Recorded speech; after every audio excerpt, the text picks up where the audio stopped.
there, guys. Let me talk to you about triads. No, let me not talk to you about triads. Let me play you some triads.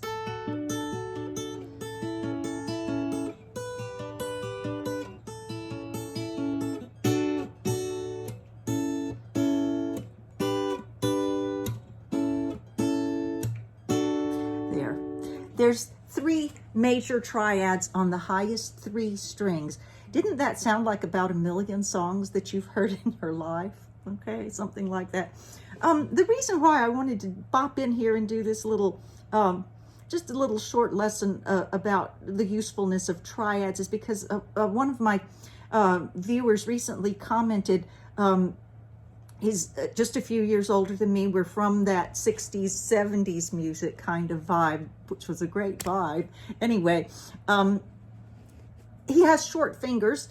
There are workarounds, you know, with the size of the instrument you play and stuff like that. But one quick way to use whatever you've got and not have to worry about trying to find an instrument that, you know, really fits and all that, use triads. You can do that and get really nice sounds.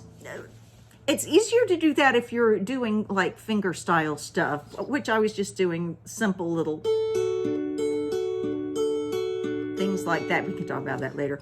Now, if you're going to strum that, you can do that. It's a little bit trickier for right hand control if you're going to strum, because you've got 3 strings that if you add them, they will sound like this, which is probably not the sound you want to hear. Anyway, now you can use your first finger if you want to strum, or your thumb.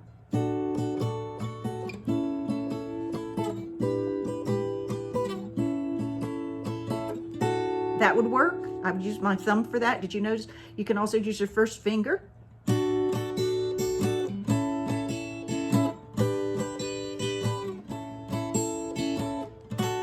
Like that.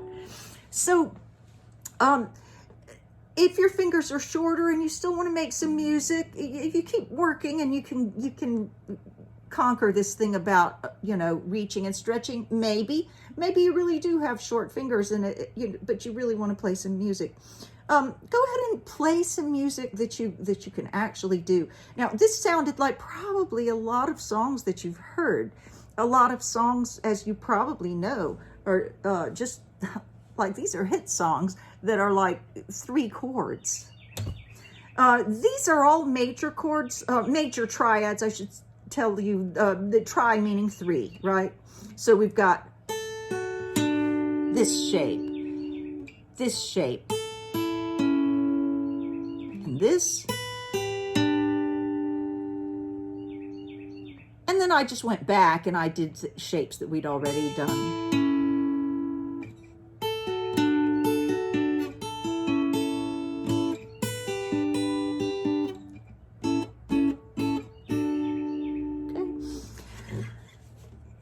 But I want to get up closer here so you can see these. I'm using side-by-side fingers. And now, the other thing about these is that they're movable. Everywhere you place this shape, you'll have another useful chord with a different name. It'll be a major chord because this is a major triad shape.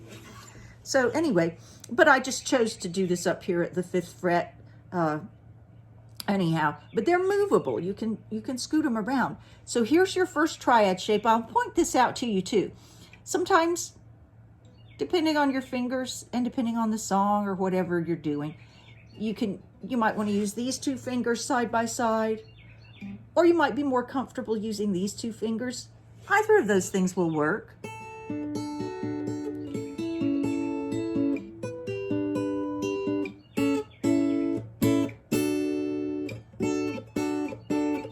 Either of those. Okay, so there's your first triad shape that I'm showing you, the major triad on the highest 3 strings. Now, these triads are not all restricted to just the highest set of strings. You can find them all over the guitar, but these will help you right away. So let me show you the next one. we're going to do what we call a dyad or a double stop. You might already know this term. You just press down a pair of notes and play them at the same time. So you have a dyad here, then you're going to turn it into a triad by adding this finger. Now, if you already play guitar and you have ever struggled with the F chord down here, this should look pretty familiar because it's the highest three strings of the F chord. That's a major triad. Right now we're taking it up here. I'm not even telling you the names of the letter names of these. I'm just telling you that they're major triads, because I'll mention later how you can find your way around these the names of these. But this is the shape that you want. Now, if you added that would look real familiar to you. If you already play, it would look like your F chord here. So you've got this shape, or if you want to use these other two fingers, like that.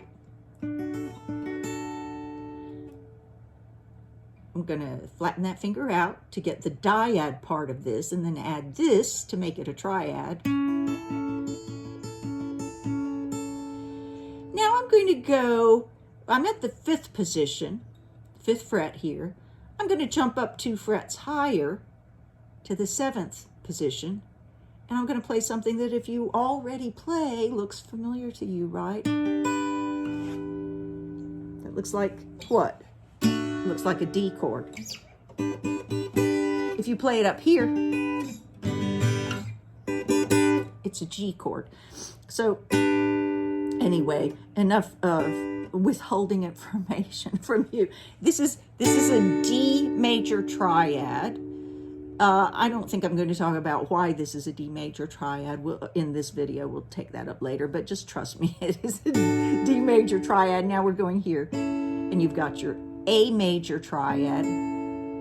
Go up to the 7th position,